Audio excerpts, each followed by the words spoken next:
The goal of the mission, 1,000 Days for the Planet, is to document the beauty and fragility of biodiversity on Earth. But we also realize that life in the oceans is truly threatened. Oceans cover more than 70% of the Earth's surface, and their volume is about 300 times more than land-based environments. So the oceans play a vital role in the balance of life on this planet. Life abounds in the Big Blue in a variety of shapes and colors, ranging from microscopic creatures to the last giants of the world. Unfortunately, our limitless exploitation of the oceans and our savage history with certain resources tell a sad tale. After nearly wiping out whale populations, we have developed ever more sophisticated fishing techniques, which have exerted an unsustainable pressure on ocean resources. Today, it is estimated that 87% of the oceans are overexploited or exploited to their very limits by the fishing industry. Large ocean predators have been especially affected by our insatiable appetite for resources of the sea. It is estimated that 90% of large fish have disappeared in recent decades. Despite their threatened status, the fishing industry still harvests about 65 million sharks each year. Sharks were long considered an accidental catch or bycatch on longliners, fishing boats that release kilometers and kilometers of fishing line into the sea, aimed primarily at catching large fish.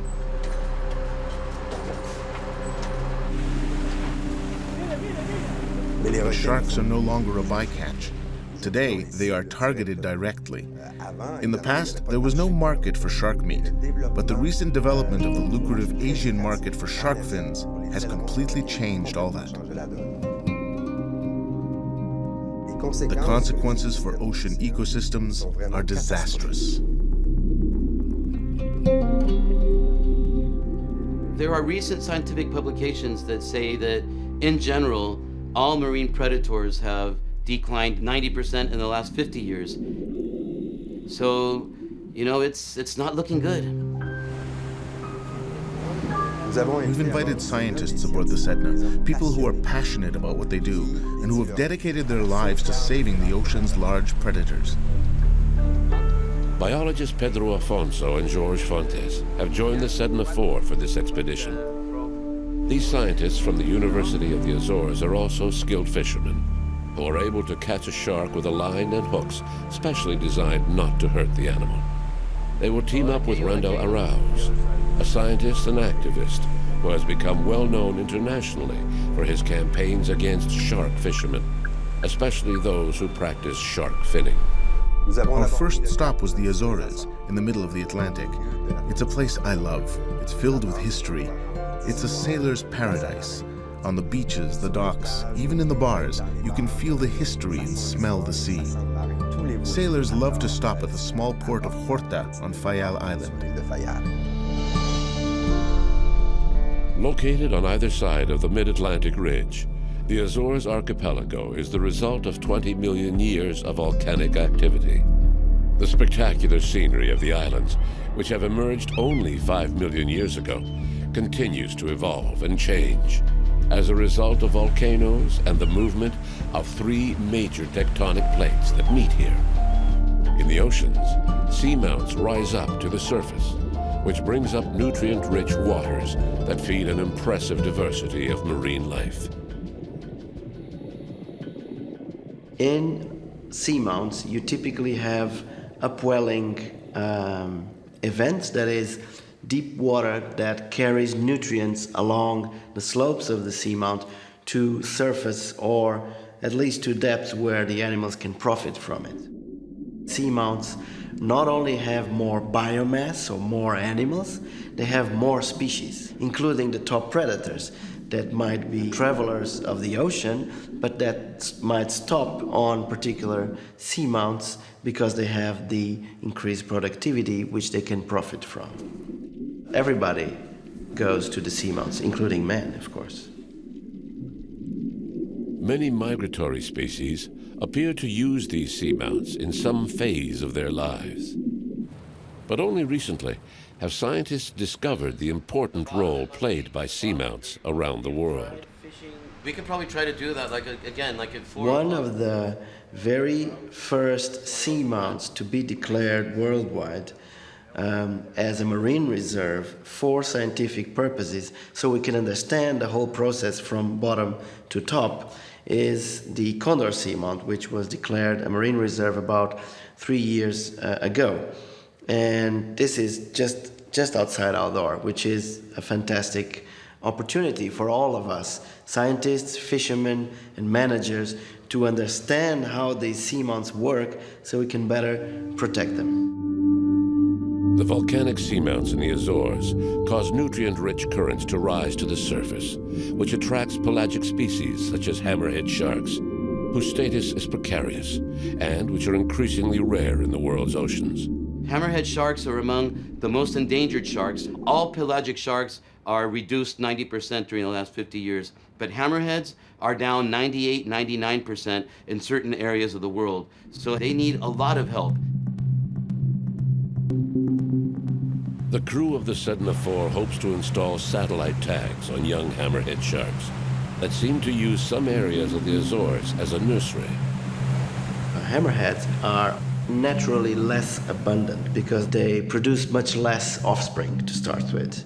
Secondly, they actually make what we call some kind of parental care to their offspring, in the sense that they move to very specific habitats where females think that their pups are going to have increased chances of survival during their first months and years. So the nurseries of hammerheads are typically located in these very coastal areas, shallow inlets, mangroves in the tropics.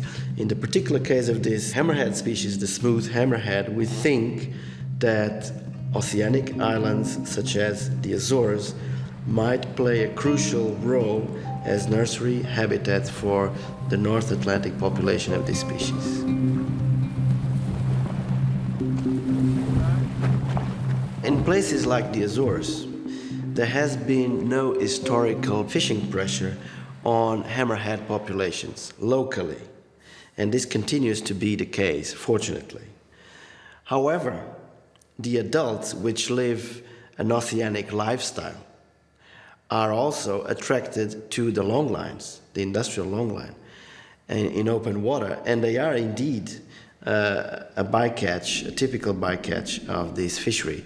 And that is exactly the reason why now ICAT has mandated the member states to forbid any landing of hammerhead species on the longline fleets.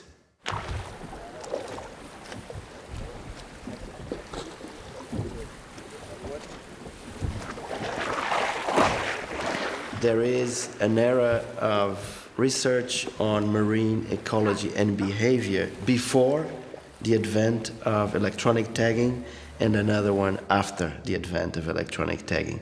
The capacity of these devices to open windows into the life of these animals and into the significance of particular habitats is just too precious for us to leave it behind. That's a female. That's a female. Stood. How old? 4 years, maybe.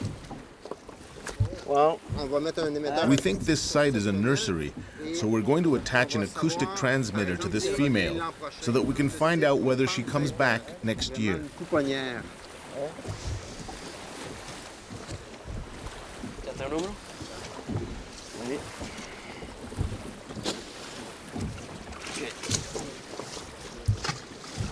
so these guys, they heal really fast, these kind of wounds.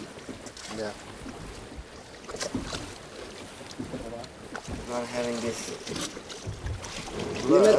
We've attached the acoustic transmitter. We're going to move forward to oxygenate the shark, and then we'll attach the satellite transmitter.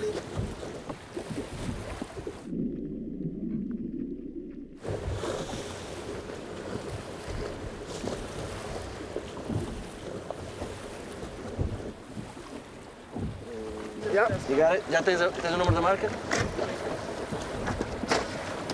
Ça, c'est un tag satellite. This satellite tag, called a pop-up, is quite distinctive. Alors, au bout de 300 After jours, 300 days, the tag will be released and rise to the surface, where it will send all its data to the satellite.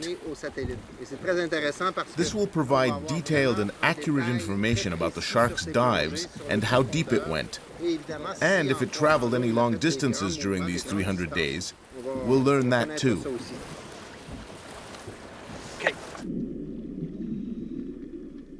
Okay, whenever you want. 1, 2, Head first. 3.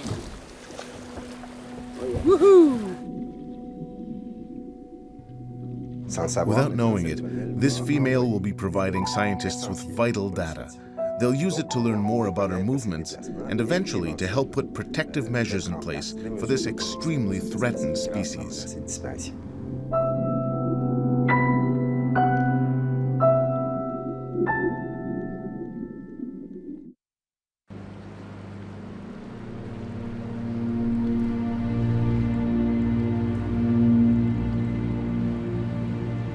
To study the ocean's great migrators, we must travel great distances.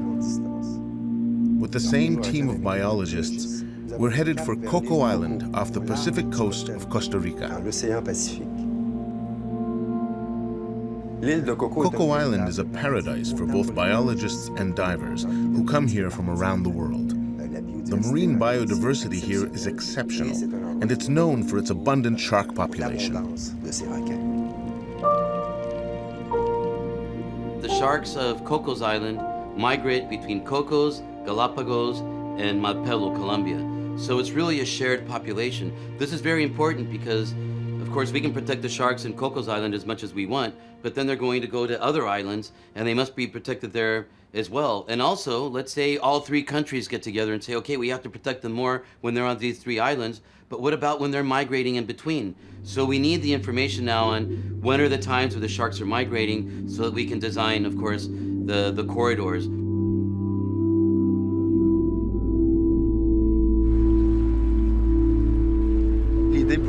Our goal is to install a satellite transmitter onto a hammerhead shark.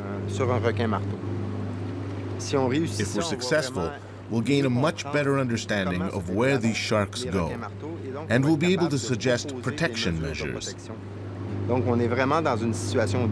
It's very urgent that we gather accurate data on the sharks' migration routes so that we can adopt effective conservation measures. Catching a hammerhead shark will not be easy. They are very cunning animals, and there are fewer and fewer around Cocos Island. And because there are many different kinds of sharks, our bait may attract other species. But it's very important that we get a satellite transmitter onto a shark to better understand how they move around in this area of the Pacific. There are many illegal fishermen around here, and we must put conservation measures into place quickly. Fortunately, the government of Costa Rica recently increased the protection around Cocos. They're taking stronger actions against the illegal fishermen. I really hope we can curtail all these illegal fisheries and that we can somehow control, the uncontrolled fisheries that are happening now in the eastern tropical Pacific, because hammerheads definitely have dropped during this last year. The decline of shark species is caused by overfishing, prompted largely by the demand for shark fins, which can fetch up to several $100s per kilo. There is a 12-mile protected zone around Cocos Island in which no fishing is allowed. Obviously, the extraordinary biodiversity here attracts many poachers. We see them sitting just outside the 12-mile limit on our radar. The island has a monitoring system, wardens and boats, but they can't do anything when the poachers are outside the park. Yet we know very well that these poachers frequently enter the park because they have no notion of conservation. All they want to do is catch fish and sell it. When they come into the park, they often play a game of hide and seek with the park wardens. At night, it's the law of the jungle. And the poachers are much better at the game than the wardens. So at night, out at sea, there's a war going on.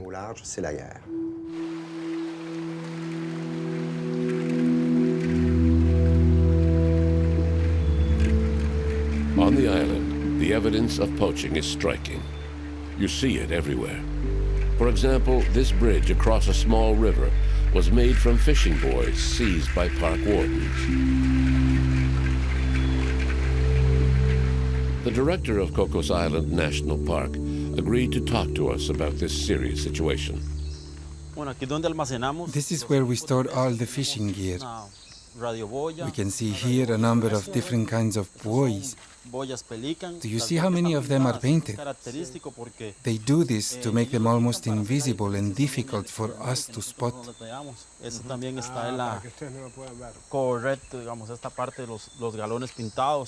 We keep all the confiscated equipment here.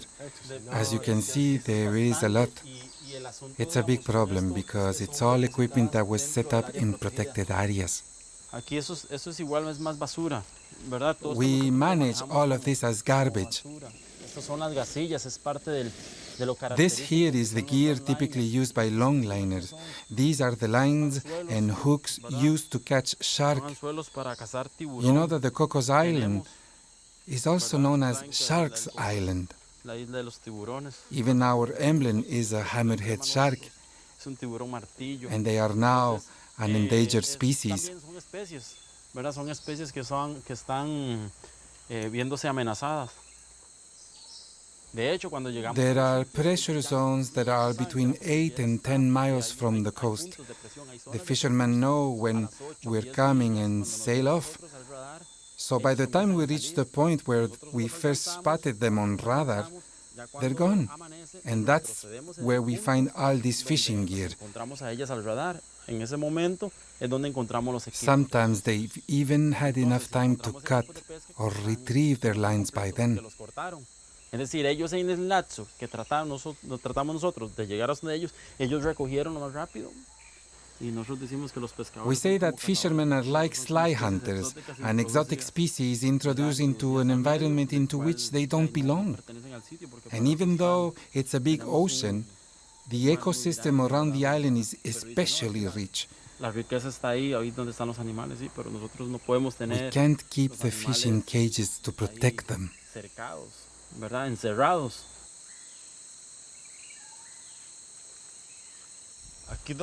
This is where we keep the buoys we retrieve. Las boyas pelican, ¿verdad? Las boyas pelican prácticamente. Most of them come from Taiwan, and they paint them so they can sneak past the patrols. ¿Verdad? Si usted ve una boya, nosotros decimos que boya china, pero en realidad es procedente de Taiwán. Look at the difference. This is one that hasn't been painted, and this is one that has.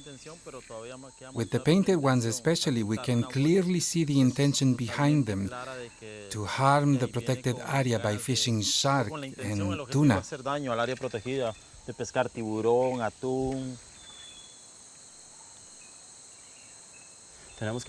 We need to reevaluate our strategies to counteract this problem.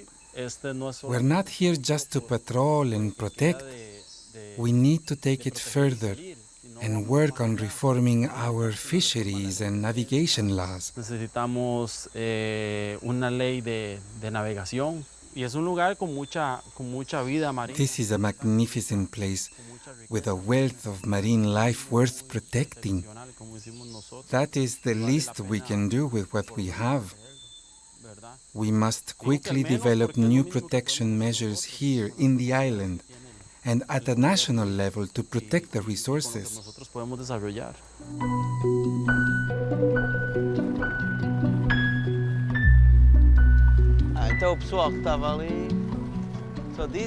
The team of scientists continues its efforts, but the days go by, and the large numbers of hammerhead sharks that Cocos Islands is famous for are still missing.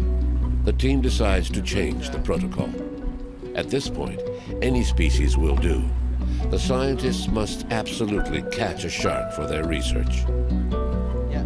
Unfortunately, I'm not seeing the same number of hammerhead sharks. I used to see hundreds at the different stations in Manuelita, at Dirty Rock, and Alcion. And about 3 trips ago, last year in September, we came, and there were hardly any sharks, but the water was very warm, and everybody said, well, it's El Nino, the water's warm, the sharks will come back as soon as it gets cold, and okay. But yeah, the water's a lot colder now, and they're not coming back. There was a place like this in Mexico, the Gulf of Cortez, and they had hammerheads just like here, and they wiped them out in the 90s. You know, they can be wiped out. The scientists have tried everything. They spread blood in the water to attract sharks, use baited buoys, anything to catch a shark.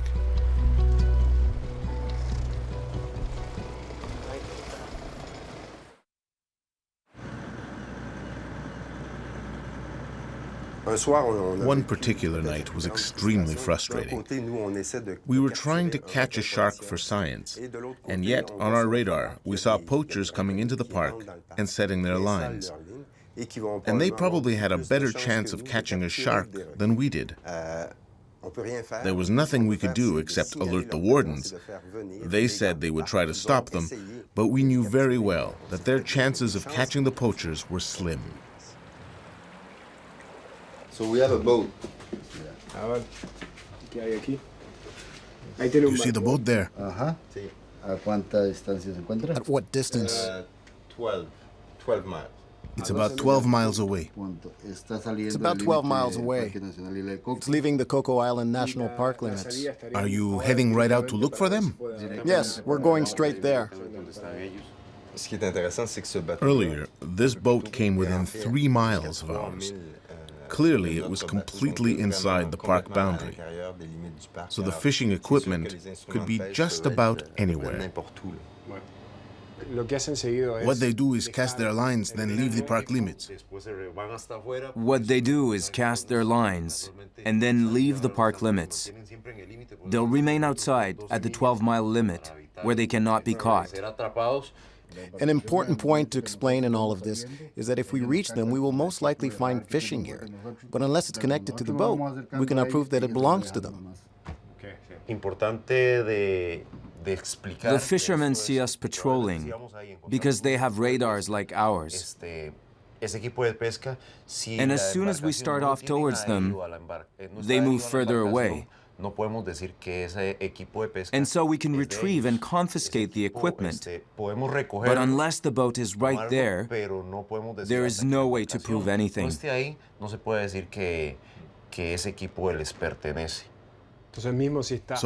unless the lines are actually connected to the boat, you can do nothing, even if the lines are only a meter away and full of fish.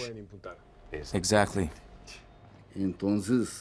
For example, we can accuse them of illegal fishing, and 2 or 3 years later, the case will end up in court. But when the judge asked the park ranger if he saw that the lines were connected to the boat, if the answer is no, and the captain denies that the lines were his, then the case is dropped.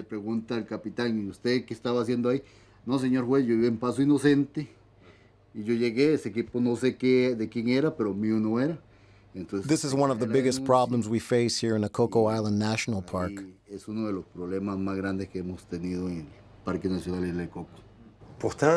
We know what the problem is. We just need to change the law so that every fishing buoy is identified with a boat number. That would solve the problem. If a fishing buoy is found inside the park with your boat number on it, you're guilty. Period.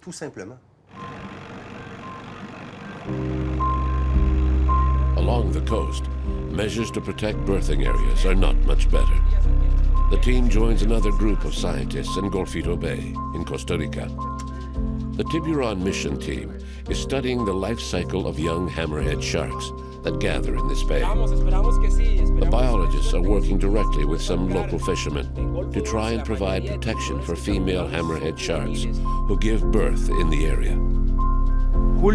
During the months of July and August is when there is a jump in the number of, specifically, young hammerhead sharks being captured. Todos juveniles. This just confirms that it's the season in which female hammerheads migrate to the coast. They probably come in May or June and leave their pups to grow in this protected area because it is a safe nursery, rich in nutrients. Here they can live for their first 2 to 4 years until they're adults, until they can make the great migrations to other islands, such as the Malpelo and Galapagos, where adult hammerheads are often seen. This is our reality here in Gulf of Dulce and other areas along the coast of Costa Rica, where the hammerhead shark is often unintentionally caught by fishermen as bycatch. One of these fishermen has agreed to talk on camera. On average, how many hammerhead sharks do you catch every day? Depending on the area, in one day we can catch up to 100. Sometimes more. In other areas, none. But whenever they're caught like this, most of them are already dead. Up to 70% are already dead. These aren't illegal fishermen. They're simple family fishermen trying to make a living. But for 2 months, they fish right in the shark nurseries. The problem with this species is that it spends most of its time swimming to oxygenate itself. When these sharks get caught in the fishing lines, their movement is limited so they can't breathe and they quickly die. That's why during those months fishing in this area must be prohibited.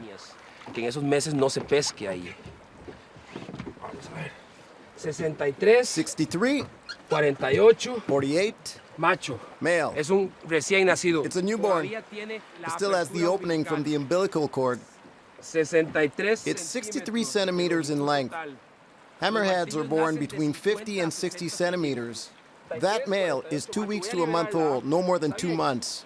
It's ready for relax. Un macho. An interesting fact is that in the Gulf of Dulce, there are more male than female hammerheads. It may be a strategy to ensure genetic diversity within the species. Para garantizar la diversidad genética de la especie. Come on, go!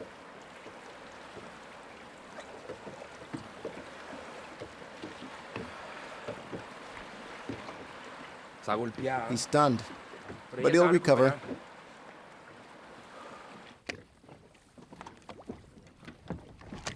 The capture of this young tiger shark is not good news. Other endangered species also appear to use the Golfito area to give birth among the mangroves along the coast. We're trying to protect the adults in their migrations, but we're leaving behind the young in the coastal waters. It's sad because we work hard to try and protect the hammerhead. And when we see these things, we become discouraged. It kills the flame. But at the same time, it's the reason we keep working. We need to know more about them to protect them. We need to work closer with the fishing communities to make their protection a reality.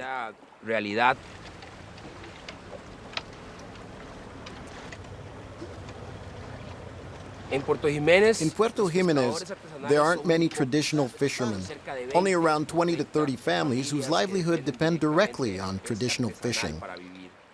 There are a lot of options in the area. There's a lot of tourism. There are even many other marine species during these months, like whales and dolphins. And these can provide some alternatives, like tourism.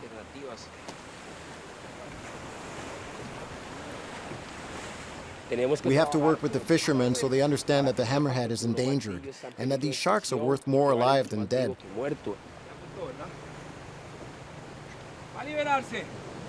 You're free!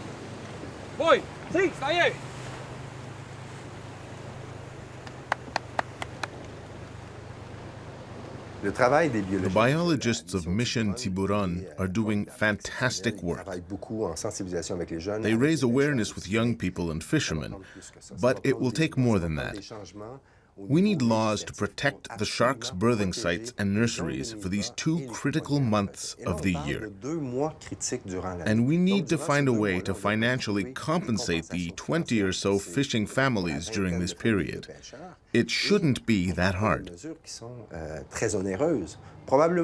It probably costs more to send scientists somewhere in the world to meet 2 or 3 times to try and understand the problem than it does to implement real measures to compensate these fishermen. But we must absolutely find a way to protect the zones during these 2 critical months.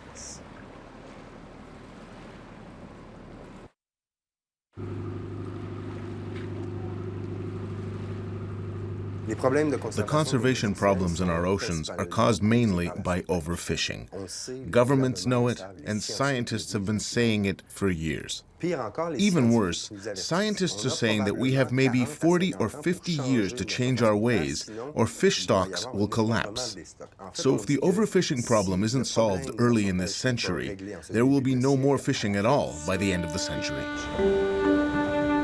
Longline fishing is non-selective, and every year its bycatch kills a huge number of non-commercial fish, turtles, birds, and other species. One longliner can deploy up to 100 kilometers of line equipped with thousands of baited hooks. This type of fishing primarily targets large fish, such as swordfish, which are a good source of income for fishermen. But overfishing has reduced stocks to the point where revenues are not sufficient to cover the cost of the industry. The significant decline in swordfish populations has forced the industry to develop new markets. Long considered bycatch, sharks were once thrown back due to their low value. But the growth of the lucrative shark fin market has changed the strategy of the industry. There's very little known about sharks, and shark science only started until the 90s. And I think all shark scientists now share the concern that we're running out of sharks, and we really need to work together to generate the information we need and to get the political change we need. And one day, Randall managed to get a friend hired on as a cook on a fishing boat. The images he took documented for the first time what happens at sea, far from prying eyes. The footage shows turtles and all sorts of bycatch, but the most disturbing images are of what happens to the sharks. These were the first images of what's called shark finning. In its most barbaric form, the shark is brought on board, its fins and tail cut off, and then it's thrown back to the sea, often still alive. Obviously, without its fins and tail, the animal can no longer swim and circulate water through its gills, so it dies an agonizing death by suffocation. It's a cruel practice, and these images galvanized public opinion.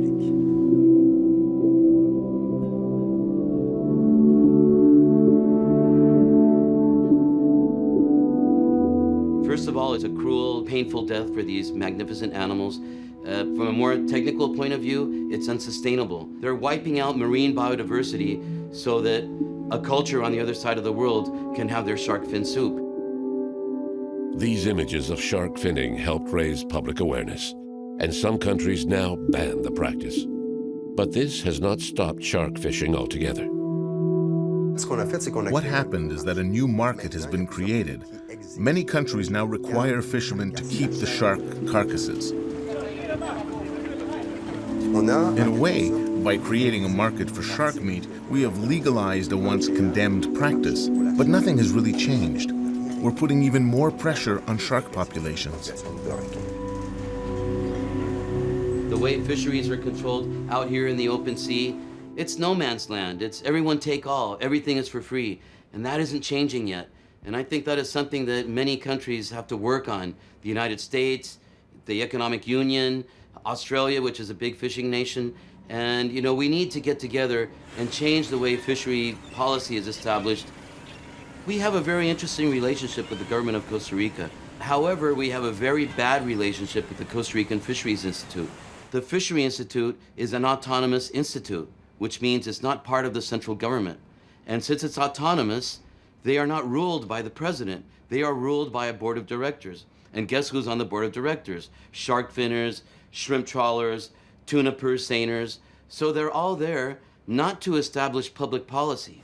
They're there to protect their own private interests. What we need is fisheries directed with science in mind. How many boats can fish this resource? When should we stop fishing? Where should we not fish? And even if it hurts somebody's pocket, we must stop fishing.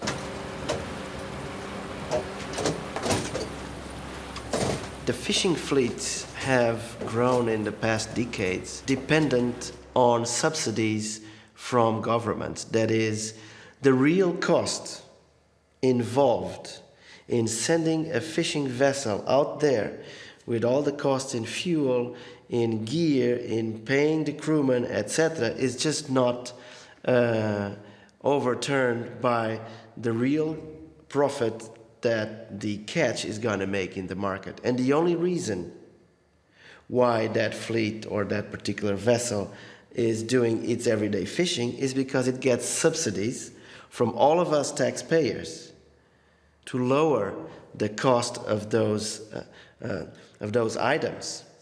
If we would be to take all the subsidies to the fishing fleets all over the world, and in particular in developed countries, most of those fleets would stop the day after. By creating a new market for shark bait, the fishing industry is committed to using much of the resource. But at 63 euro cents per kilo, less than $1, some wonder whether this new market for shark bait is not simply a cover for continuing the lucrative trade in shark fins.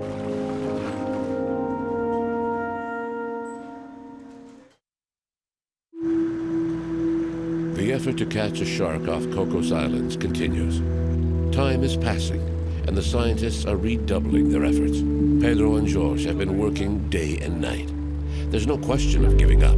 They can't leave empty-handed. The stakes are too high. If we want to effectively protect and conserve these highly migratory species, we need to figure out where the critical habitats are located, whether they are for mating purposes, for spawning purposes, or for juvenile growth purposes. This is the main issue. Finally, after many attempts, they catch one. It's not a hammerhead, but the team can still track its movements and learn the migration routes of this Galapagos shark.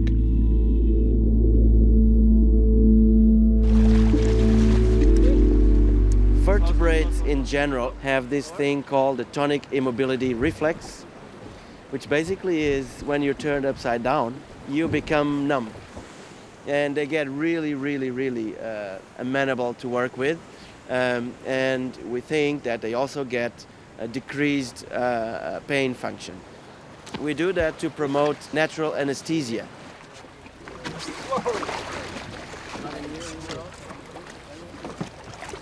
Okay. Yeah, wherever. That's the tag. This is a female Galapagos shark. They just installed an acoustic tag inside it. This issues a sound that can be heard 500 meters around, and this tag will work for at least 5 years. So we expect to get some really good data because the tag is implanted inside the animal, so we're sure it's not going to be lost. Yeah, go for it. Quick action is needed. The scientists install the satellite tag. Okay, bottom one. Let's just keep going for a while. Yeah. Well, the shark looks a little tired, and it's already been hooked for a few minutes, and I'm just a little concerned that the time it'll take to deploy the satellite transmitter on it might be a little too long.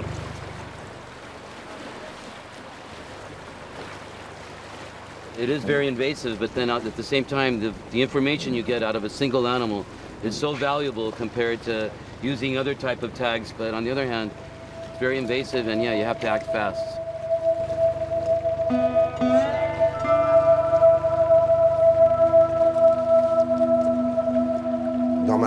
Usually, after the first stage of the operation, we turn the shark over and move the boat to oxygenate the animal.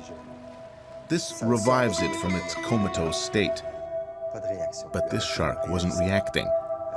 We began to get anxious. Okay, so see these are Okay, self-locking, yes, so good. That direction is they're good. holding now.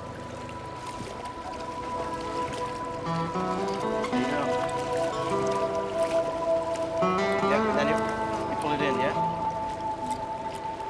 You're the man. All right, the hook is off. See, we're learning. Okay, it's going. It's going.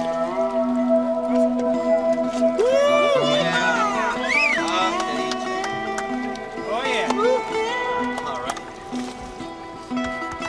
In the end, it was just a scare. The female Galapagos shark regained her senses and swam off with the transmitter. So she will provide a lot of essential data for scientists.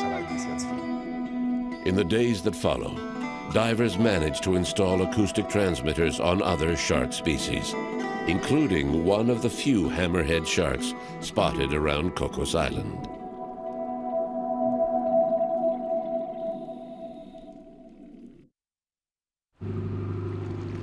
This glimpse into the world of sharks and fishing really makes you think.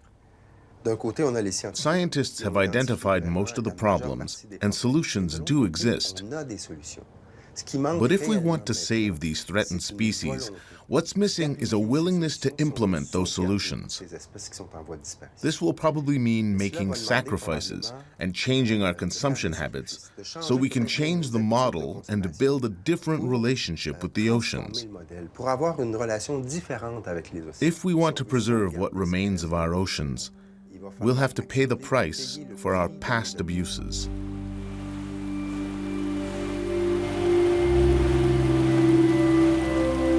I think there is no miracle solution to the biggest problem of all, which is how are we going to give food to everybody while wild fish are just going low and low in numbers. There is two main hopes in our capacity to solve that. One is aquaculture, but we also know that aquaculture has a lot of environmental and even social problems associated with it, and we need to solve those. And the other is obviously a more sustainable management of global fishing in the world. And that might take the exploitation of lower trophic chain resources, which can still give good protein to people and release a little bit our pressure on the top levels. So balanced harvesting is becoming a major hope in the fisheries science arena. We talk about sharks are going extinct, how important they are for the ecosystem, and we go to meetings and we go to conventions and we design strategies, and then we have meetings to see what went wrong with the strategy, and then another meeting to push the strategy again, and this time it is going to work, So all this talk and talk and talk, but no action. Apparently we don't have time. Scientists are saying we have another 40 or 50 years before it's all depleted. In our lifetime, we may see this big dramatic change, and let's hope we can stop it. We need everybody's help.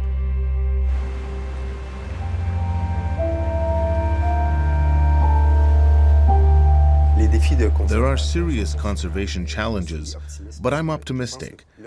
When humanity mobilizes, we can accomplish great things. We mustn't forget that everything on Earth is interconnected. We depend on other species for our own survival. If we can change the way we coexist with other species, I'm convinced we can get there. We can do it, I'm sure.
Our expedition around the world led us to discover and appreciate the extraordinary biodiversity of our planet.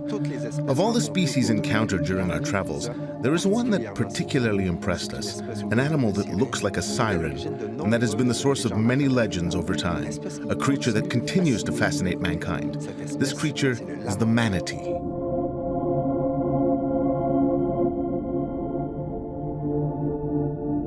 The manatee is a marine mammal in the order Sirenia. Sirenia for sirens, which in some languages means mermaids. The mermaid legend likely first arose in the thoughts of lonely sailors, who imagined the body of a woman with the tail of a fish. This history also links the manatee with the siren song, a kind of luring marine lament, which some believe is the origin of the French name for the manatee, Lamantin. The manatee lives in coastal areas, environments that are becoming less and less wild, which is why coexisting with humans has become a problem. Coastlines are increasingly inhabited by humans, destroying essential habitat for this threatened species. The implications are troubling. Manatee populations are threatened with extinction around the world.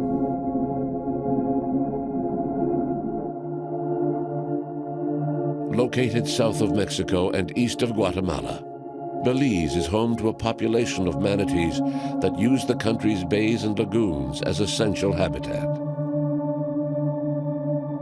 Belize is a popular tourist destination. Each year, the country hosts tourists from around the world. And when you say tourists, you're inevitably saying boats. Lots of boats. Since manatees are rather slow creatures living near the coast, it's almost inevitable that there will be collisions between manatees and motorized vessels. This is probably the main threat to the survival of populations of manatees at this time. But Belize has decided to participate in efforts to protect manatees. Each year, scientists gather in the tiny village of Gales Point near Southern Lagoon, which opens directly onto the Caribbean. The scientists work closely with local residents, whom they involve in their research. Some scientists travel great distances to study manatees here.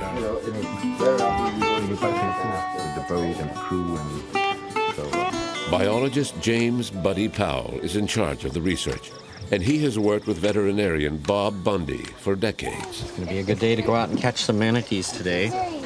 It's a lot of preparation, takes a lot of people. It's made in China, like and we're ready to do it. We have a lot of experience catching manatees, so a very experienced team. It's not very risky. The weather's perfect, and we're almost set to go.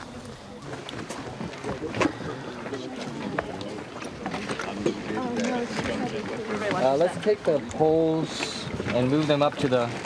Let's actually take the poles and move them to the other boat.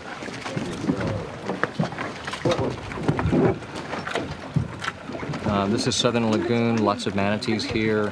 What we'll do is we'll take the boat, there's a small channel that winds up to this smaller lagoon, and it's called Quasi-Trap, which is an excellent place to catch. It's usually very calm in there, shallow enough, hard bottom, and there's some holes there that manatees go into and a food that they prefer called haloduli. And so we're going to start there. It's a good place to start. It's very safe. It's an easy catch if we find some there. It's a good place to start for us. Great. Okay.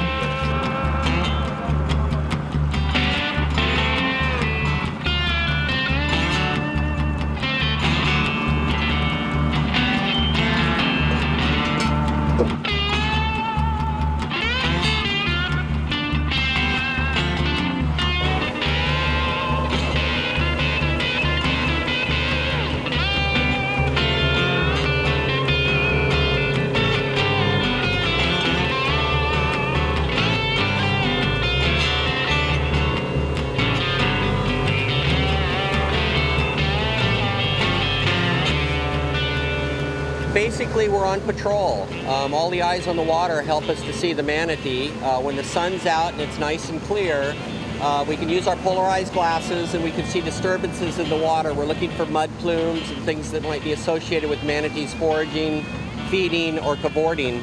And then when we see something, we'll drive into that situation, assess it, and then set the nets.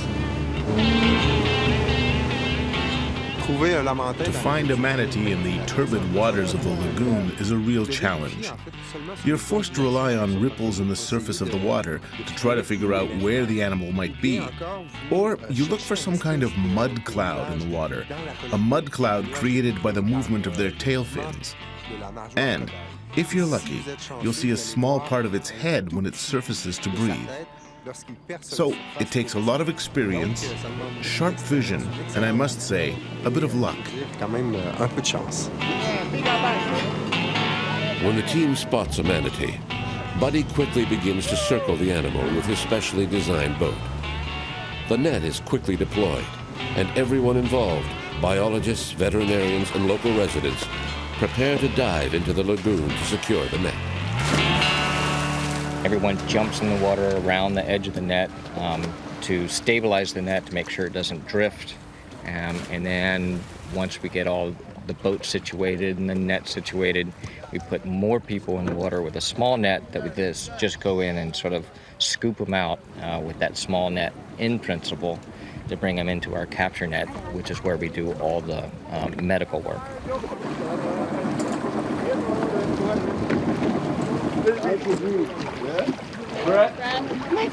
This is such a great spot, not only because it's a good place for manatees, but the bottom and the conditions are just perfect for these types of captures, which is what has allowed us to do such a long-term study like this.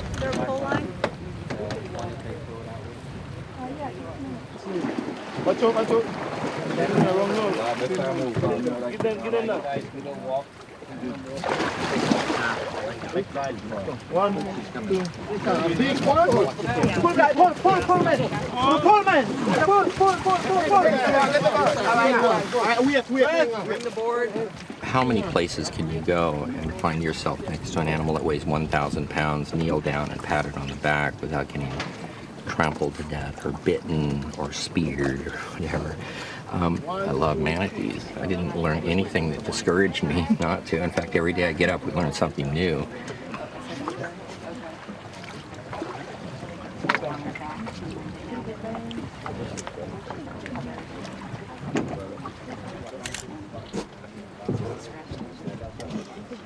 They're a marine mammal. They're very aquatically adapted. So they're quite different than most other mammals, so different that they're in their own order, the order Sirenia. Now they're more closely related to elephants. If you look at them, the teats are underneath the front flippers here. The nails are similar. The skin is a little bit similar. But rather than having a trunk like an elephant that they can use to pick up a peanut and bring it up to their mouth, manatees have this very prehensile muzzle, and it's used to grab vegetation, cull it up out of the bottom, and bring it into their body.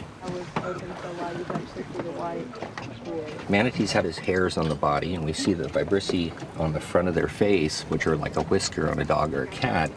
But these are also whiskers on the body, and they act like a lateral line. So this manatee doesn't need its eyes to see you in the water. They're using the sensory organ on their body that enables them to basically visualize what's going on around them. They lost their hind limbs. Of course, they don't need them to propel through the water. They use these for steerage, their front flippers, and the tail is a spatula that helps them kind of push and propel themselves through the water effortlessly. From afar, the strange silhouette of the manatee may explain why sailors once associated this marine creature with the mermaids of their imaginations.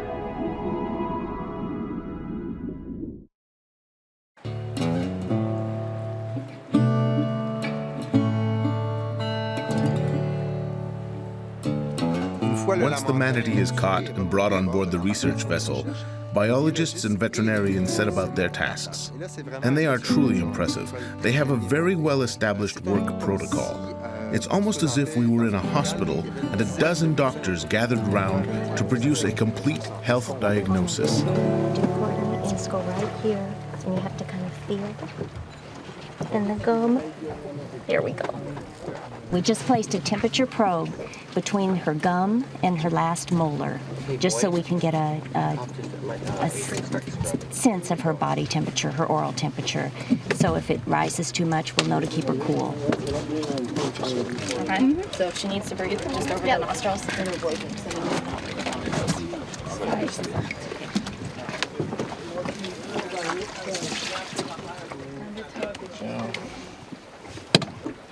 1116.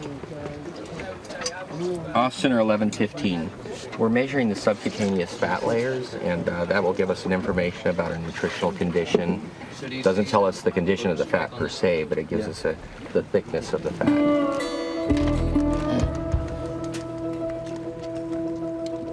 Sticking.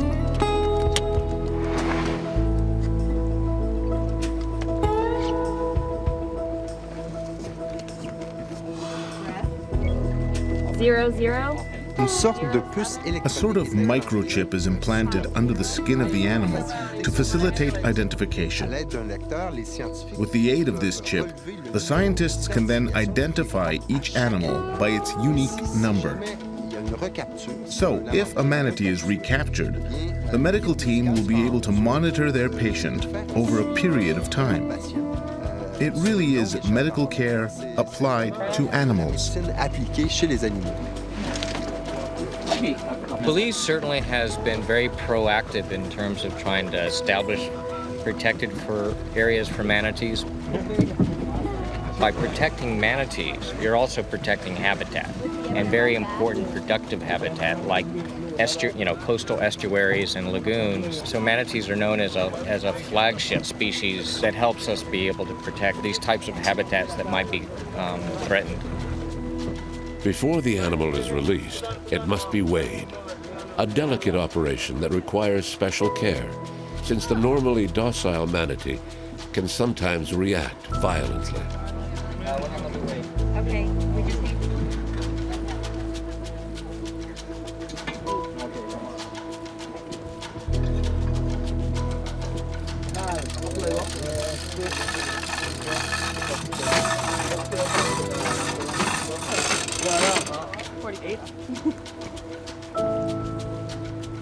$832. Bring it on, bring it on.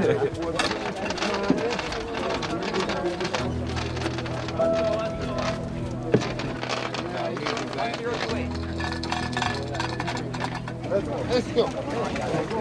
One more.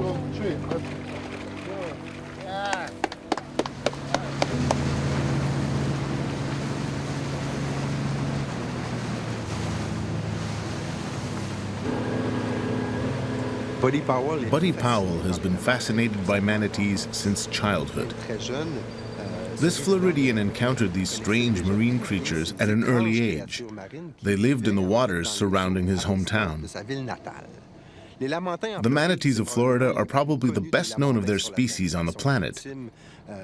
They have become particularly well known as victims of collisions with boats. One day, someone was fascinated enough to make a film about the manatees. That person was Jacques Cousteau, and Buddy Powell's destiny changed completely after he met the captain of the Calypso. When I was 14 years old, the fellow named Daniel Hartman was working on his PhD from Cornell University, and he came to my hometown, Crystal River, which is now very famous for manatees. So he was out on the water, and it was obvious he was out of place, and so I was kind of curious because I was on the water all the time, and finally went up to him and we started talking. And we ended up becoming friends. He sort of took me on as his field assistant, and I worked with him for a couple of years while he was doing his PhD work.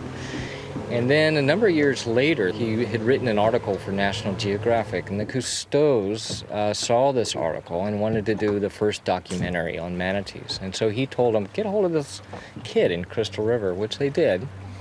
And so I ended up being their guide for over a year when they were doing this first documentary.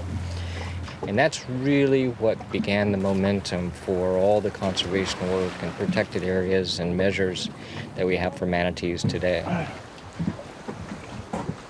Manatees are very docile creatures, and they're docile because they're very intelligent.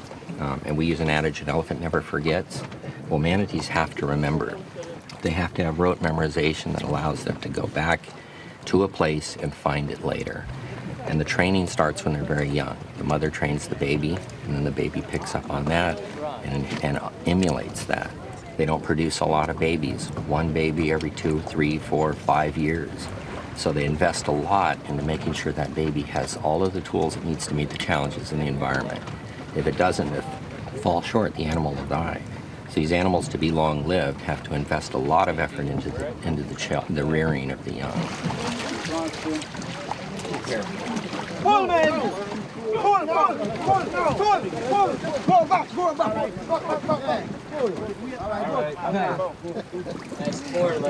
Okay, let's pull that net that way, bring him over slowly.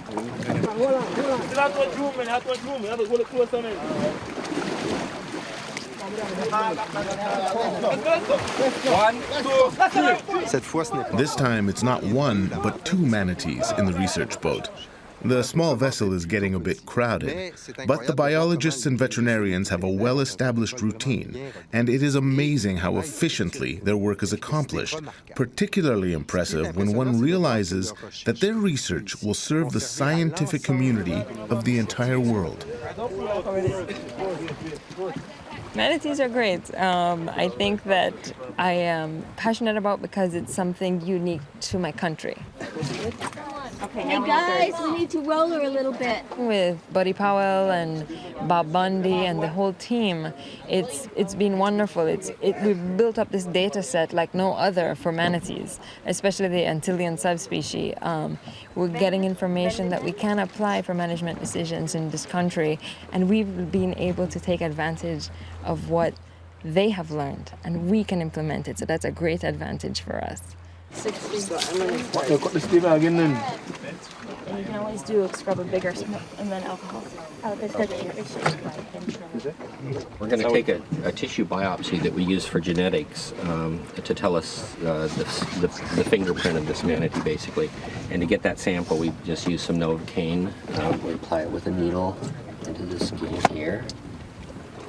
This is the same medicine that numbs the skin that the dentist would use to extract a tooth or to do dental work, and we use it on the manatee so that it's less painful when we take the biopsy sample.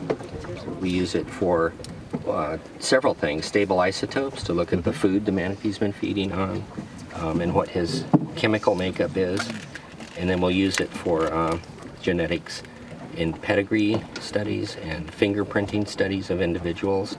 We've actually done quite a few studies that have been published on these Belizean manatees to tell us a little bit more about evolution of manatees in general.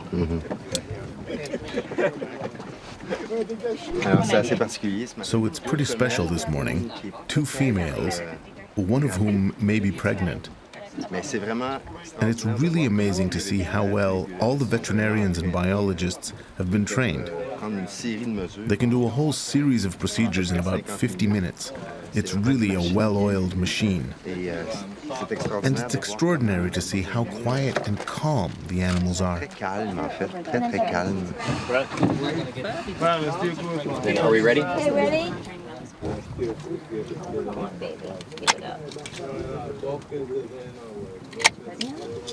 We do call this a cookie, and we do that because it resembles an Oreo. Dark on the outside, white on the inside. It's not meant to eat, but it gives us the food for knowledge, and we learn through studying this little piece of tissue. It gives us some information about this manatee, which helps us to understand about manatees literally in general. And right now, how's the population status here?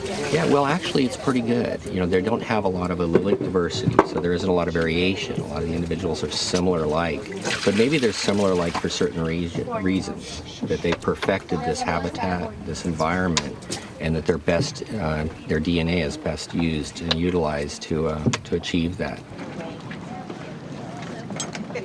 I'm here. I made it.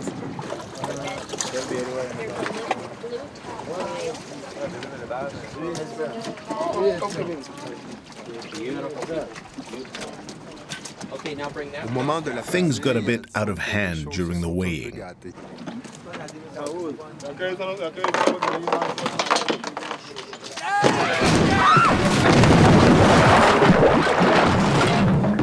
Our two manatees became a bit edgy and knocked overboard everything that was nearby, including the huge structure that was used to weigh them, along with some biologists, veterinarians, and even members of the film crew. Really an impressive display of strength. With their caudal fins, they can break your bones in a flash. There are occasions when it's best just to abandon ship.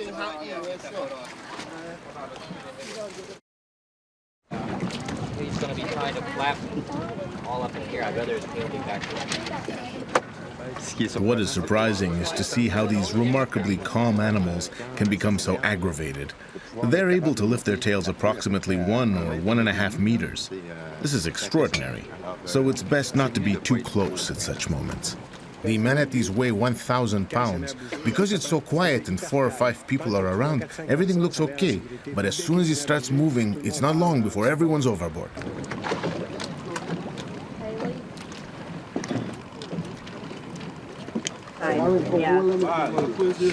Amanda, do we have a temperature?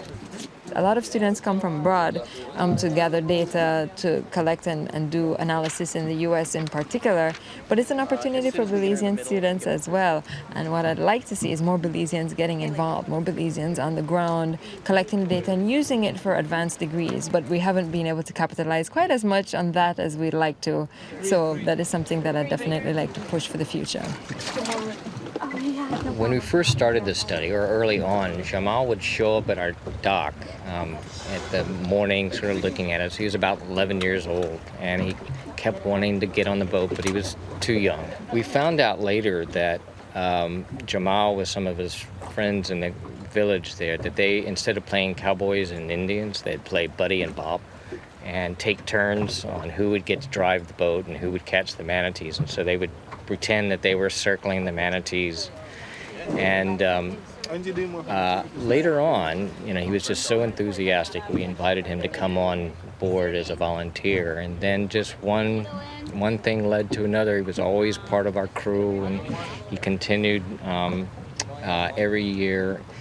And I think it enabled him to sort of see that there was more out there besides just what was in his village. And so he's continued on through his high school and now gotten his AA degree from the university. And he adores manatees and science and research and learning.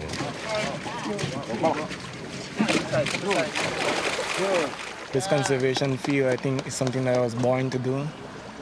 And it's not necessarily a job to me, but it's my playing field. It's where I like being. It's where I'm in my glory, and it means more than anything to me.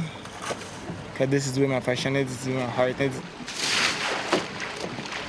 As a scientist, it's extremely important to write scientific papers and publish.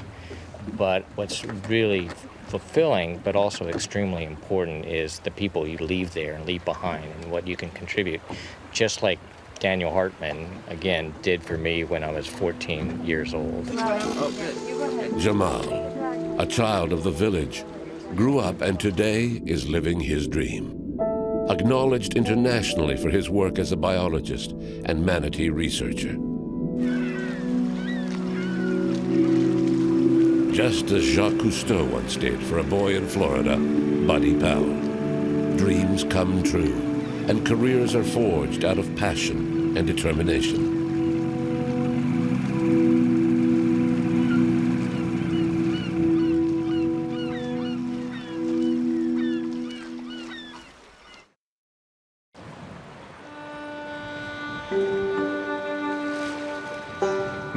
Despite conservation efforts in Belize, despite campaigns to try to reduce the speed of vessels, collisions are inevitable since these manatees are slow animals and they use the same areas as the boats. And collisions with boats may have truly catastrophic consequences for manatees. This young manatee lost its mother when she was hit by a boat. In poor health, the orphan was rescued by Jamal, the young local biologist.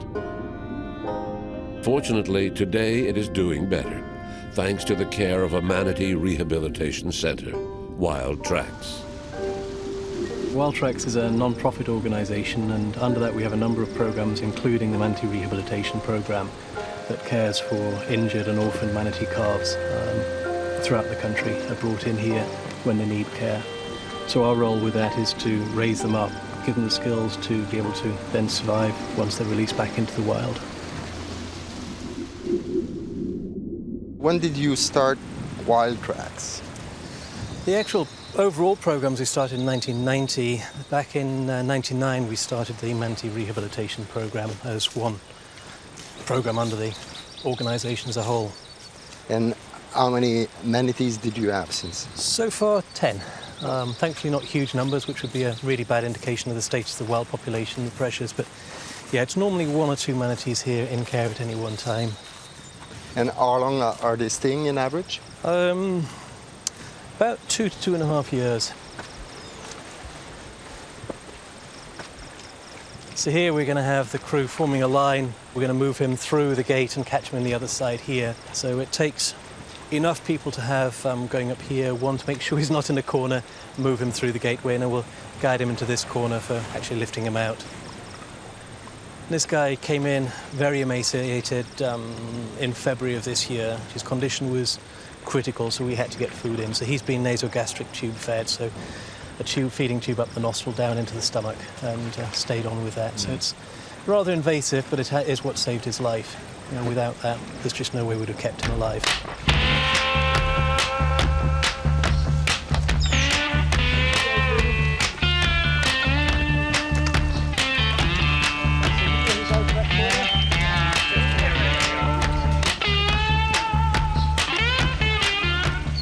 The residents live in a natural basin within the lagoon that has been fenced off. Because they do not suffer the stress of an artificial environment, it is easier to reintroduce them into the wild.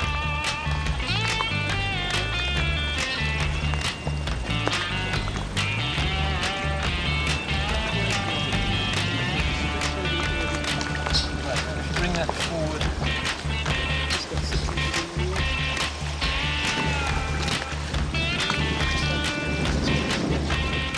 Right, you ready to lift?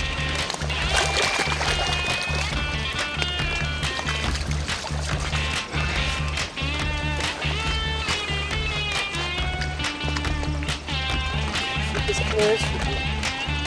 Yep. Okay. Count 3. 1, 2, 3. Okay. Lift your end a little bit higher. Leo, keep him straight. A little bit higher. Keep his tail off if you can.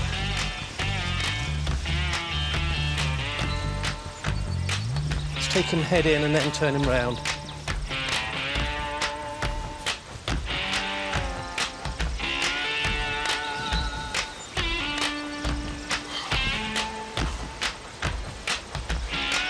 Okay.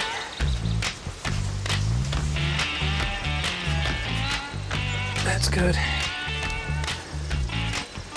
Great. Now, Leon, if you could do the feed net, or maybe if you do the water. Okay. So we wait for that breath, insert the tube whilst the nostrils open. You see the valves closed, and then we push the tube in slowly and carefully, trying to ease it to make sure it goes down the esophagus into the stomach. We have the tube measured against the back end of his flipper to make sure that we're reaching into his stomach about here. When he came in, that we were feeding him twice a day. Now we've cut it down to once a day, even once every second day, because we're trying to encourage him to eat more of the seagrass himself, because this is obviously a pretty invasive system, but when you've got a very emaciated animal, you have to get food in as fast as you can and get the condition up. He's still probably 80 to 100 pounds underweight as compared with what he should be at this age. They'll lose weight really fast, but it takes quite a long time to put it on, and this is one way of getting the food into him. He came in at just under a year old, just pre-weaning, minimum weaning age, which is a very difficult age to get them onto a bottle. So he refused to take a bottle. His condition was so poor, we had to get nutrient into him immediately. The only option we had was to start him on nasogastric tube feeding. We can make up a very high energy, high protein milk mix such as this, and we know he's getting everything apart from the dribbles I'm spilling out here. I suppose that, you know, every survival animal are very important because the population is pretty low around here. Indeed. As an endangered subspecies, you know, it's critical to get as many back into the wild population as possible. estimates vary for the Belize population anywhere from 500 to a maximum of 1,000 animals.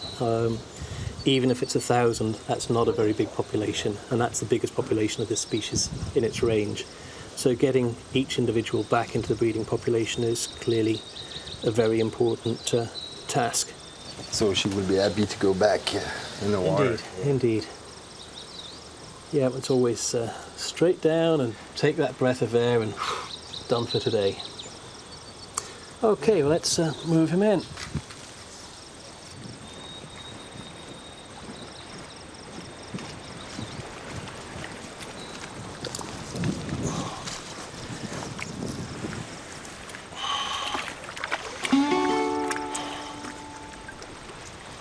Okay, ready? And down. So he'll probably go down and come up about halfway along the pool for a fresh breath of air, I suspect. Another resident was waiting at the door of the enclosure. In fact, every day when the darkness sets in, Twiggy, a former resident of the center, returns to spend a night safely inside the enclosure. So now Twig is fitted with a radio transmitter that floats up. It makes it a lot easier finding out where she... In fact, there she is, just over there. You can see her just coming in. So we'll have one of the girls open up, let her in, then someone else can feed her down here. And this one is an old friend of you. Yep, she's been here for 3 years now. She's accustomed to us and vice versa. And actually the last bit of rehabilitation is standing back, so they're learning to step back from people. In the first 6 months after release, it's also, okay, no one anywhere near, because obviously as a wild animal, she's got to keep away from people rather than coming in, the way she's still accustomed to coming in for feed.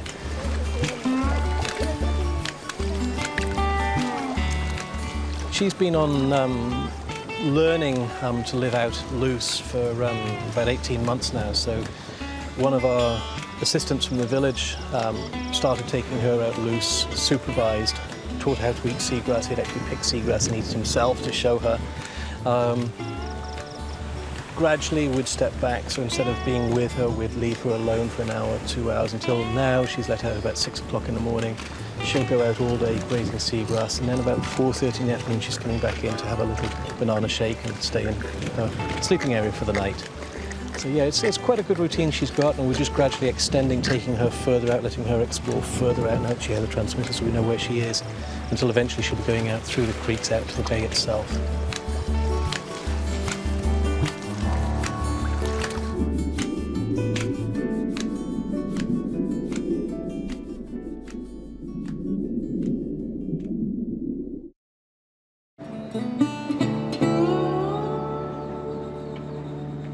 Buddy, Bob, and their team have left Gales Point for the busy waters of Belize City. Here, maritime traffic represents a real threat to the manatee population. Hunting is what has caused the population of manatees in Belize and generally the Americas to be at a threatened level. Sailors, pirates that would use the waters in Belize used to hunt the manatees, and there is evidence around these keys as well, where Moho Key, which is not too far off Belize City, was a hunting site. Probably the Mayas also hunted them. Now the hunting has been replaced by them being killed by boats, and so I feel like more than you can study an animal and watch its decline, but at this point, the information that we gather and what we do is aimed at trying to reduce those threats.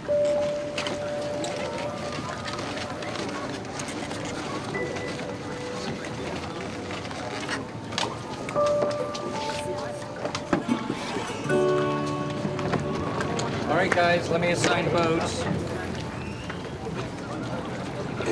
Okay. One of you go on the capture boat. You decide.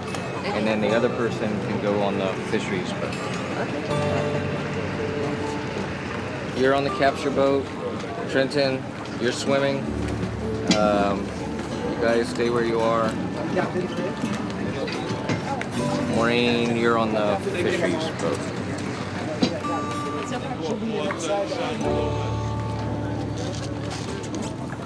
We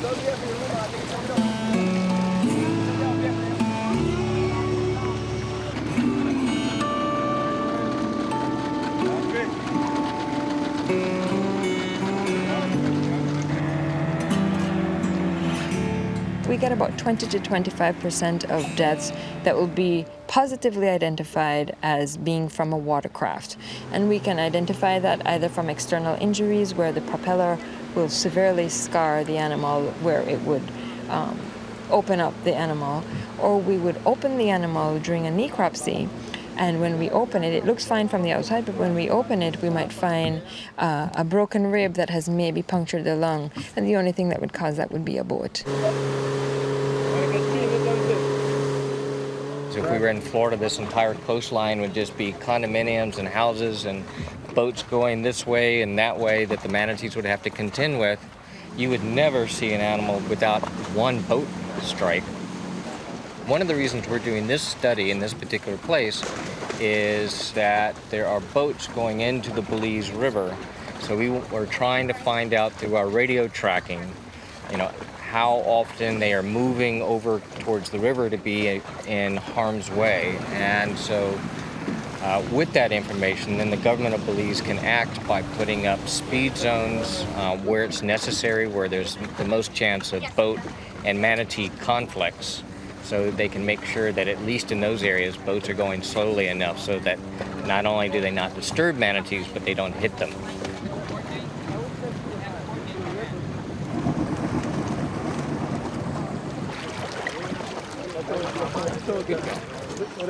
There's no Sharpie. No Sharpie in there?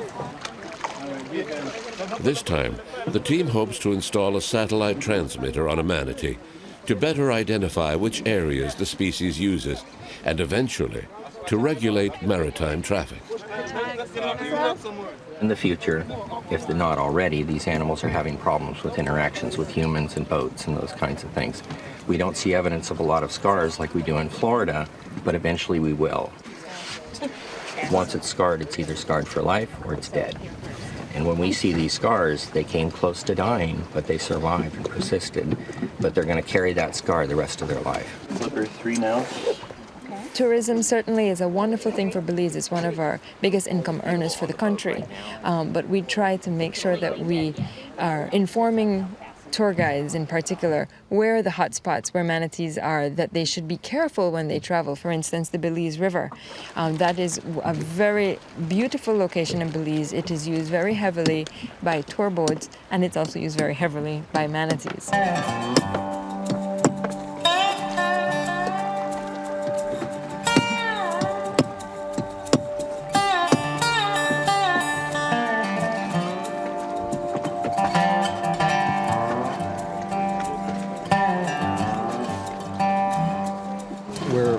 Putting together, inserting the batteries for the satellite transmitter. This is what we will deploy in just a few minutes. It's all full of air, so it floats like a buoy. It has two transmitters. One transmitter transmits up to several satellites, and it has another transmitter that allows us to be able to follow it on the ground, on the water. We're going to wait to see garbage. How long will it last? It'll last about a year. The satellite part, it actually has a salt switch, so that when it submerges under the water, it shuts it off. And then when it comes up to the surface again, it starts transmitting again, and that helps us save batteries. Once a year. Excellent. Protecting their habitat is the only real hope we have of saving the last survivors of this endangered species. Despite these conservation efforts in Belize, there are only between 500 and 1,000 manatees left. A very small number. Research must continue. The use of satellite transmitters will allow a better understanding of manatees' territories and come up with measures to protect habitats essential to their survival.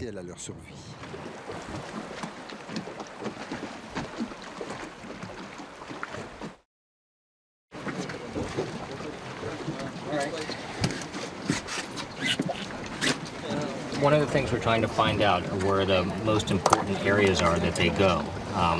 And we do this so that when we're trying to establish protected areas, it's fine to protect one area here, but if the animal spends 50% of its time someplace else, you want to make sure that both areas are protected. So, and also the corridors in between. So this allows us to be able to find out what its critical habitat is and the corridors that they use to move in between.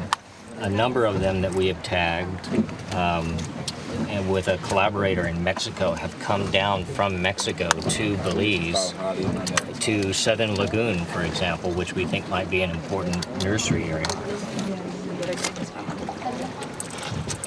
So this is the tether I was talking about. It won't knot. It's semi-flexible, and this prevents it from getting caught on and knotted up in mangrove. It's got a the belt has a weak link in it, and there's also a weak link inside here, so that if it does get caught on something, it will snap free.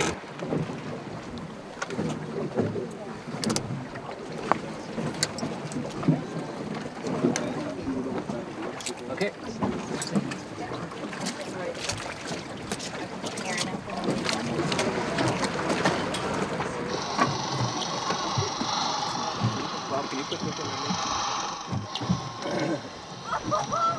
We're just making sure that the tag works. So when you release the animal, you don't come out here and not able to find the tag because the frequency doesn't match the tag before we put it out. Because once it's out there, it's gone now. 152. 2, 3. Breath. 1, 2, 3.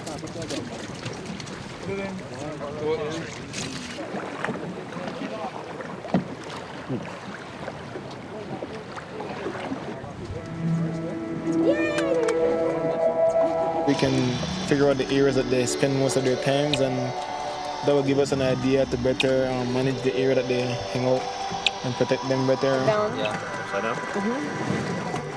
Some people have asked that question, why is it important to protect manatees? These animals are resilient, they're tough, and with protection and with a buy-in from the community and the people, we will have manatees around for future generations to enjoy.